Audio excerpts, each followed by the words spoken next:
May girlfriend? Wala din ba? Oh, tama lang magsama-sama kayong tatlo na kayo puro wala. Kung meron kang aayain, magbamasyal, saan o sino sa kanilang tatlo? Number 3. Uy, parang kamukha mo yung number 3. Sabi niya kanya ka dito. Teka. Tingnan mo. Picture. Okay. Tabi kayo, tabi. Ano bang magka-boyfriend ng sundalo? Why pa? Waay pa. Kung nuyagan ka, karoon, malakad ka sa ilang, papasok ka na, nakasalubong mo yung papa nila ka. Yun si Sir, 1, 2, 3, 8. Sampol lang, sampol. Sir.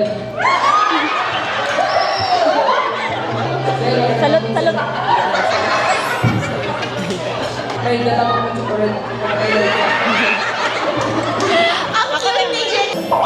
Andyan na si Jane, may dalang chocolate. Anong sasabihin mo kay Jane? Why nabaton si Papang sang tsokolate ng manok nga ginasampo. Ang kinapula, ang galing naman, no? Like ka ba